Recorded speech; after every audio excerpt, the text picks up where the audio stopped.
The science of spoons, why they're the perfect shape for everything. Welcome to the Stuff You Should Think About podcast. This is a podcast where we delve into the fascinating world of science and explore the interesting stories behind everyday objects.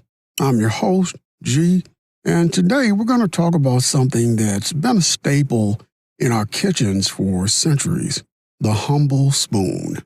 From eating cereals to soups, and from cooking to serving. Spoons are an essential tool that we use daily, but have never stopped to think about why spoons are shaped the way they are. Is it just a coincidence, or is there some science behind their design? In this episode, we'll explore the science of spoons and why they're the perfect shape for everything. Let's start with a brief history of spoons. The earliest known spoons dated back to ancient civilizations in Egypt, Greece, and Rome, but they were made from materials like wood, bone, and stone. Over time, spoons evolved to be made from metals like bronze, silver, and stainless steel, which are still used today, but regardless of the metal, the shape of the spoon has remained relatively consistent throughout history. So, what makes the spoon shape so special? Let's dive in. What makes the spoon shape so unique? The spoon shape is a great example of a design that's been optimized for multiple functions. The curved shape of the spoon allows it to scoop, lift, and pour liquids and solids with ease. The bowl of the spoon, which is the curved part, is designed to cradle the food or liquid, while the handle provides a comfortable grip and leverage. And that makes sense, but what about the shape of the spoon itself? Why is it typically elliptical or oval in shape? Well, a lot of people probably wonder, or maybe not wonder about that, because a spoon is something that we use in everyday life, and you never really stop to think about why a spoon is shaped the way it's shaped. The elliptical shape of a spoon is actually a result of a mathematical concept called the golden ratio.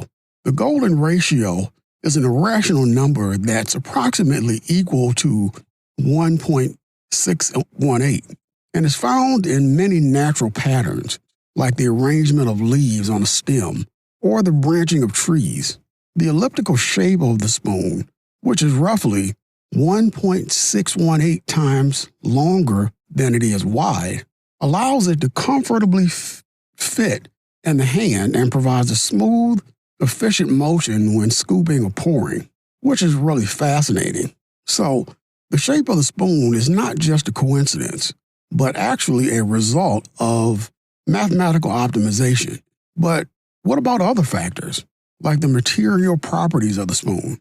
How do they affect the shape and the function of the spoon? The material properties of the spoon, like its stiffness, strength, and density, all play a role in determining its shape and function. For example, a spoon made of a stiff material like stainless steel can be thinner and more delicate, while a spoon made of a softer material like wood or plastic may need to be thicker and more robust to withstand the forces of scooping and lifting, which makes a lot of sense.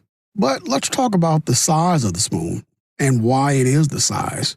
The size of the spoon is actually a result of a scaling law, which is a mathematical relationship between the size of an object and its functional properties. In the case of spoons, the size of the spoon is related to the volume of food or liquid it needs to handle. A larger spoon can handle more volume, but it also requires more force and energy to lift and pour. A smaller spoon, on the other hand, is more precise and easier to maneuver, but it can only handle smaller volumes. So, spoons are not just a simple kitchen tool, but actually a highly optimized design that's been shaped by a combination of mathematical, material, and functional factors. But what's really striking about spoons is their universality. Regardless of culture, cuisine, or context, spoons are used in almost every part of the world. Why do you think that is? I think the universality of spoons is a result of their versatility and adaptability. Spoons can be used for a wide range of tasks, from eating and cooking to serving and measuring. They're also incredibly simple and intuitive to use, which makes them accessible to people of all ages and cultures. And finally, spoons are just a very practical tool. They're easy to clean, store, and transport, which makes them a convenient addition to any kitchen or dining setting. And it's not just about the practicality of spoons. They also have a rich culture and symbolic significance. In many cultures, spoons are seen as a symbol of hospitality, generosity, and community. They're often used in rituals and ceremonies, like weddings and holidays, to represent the sharing of food and the bonding of relationships. Well, that's all the time we have for today's episode. I hope you enjoyed our exploration of the science of spoons, from their mathematical optimization to their cultural significance. Spoons are a fascinating topic that reveals the intricate and often overlooked details of everyday life. Thanks for tuning in. If you have any questions or topics you'd like to discuss, please feel free to reach out to us on Spotify. Leave a comment. Until next time, stay curious and keep exploring.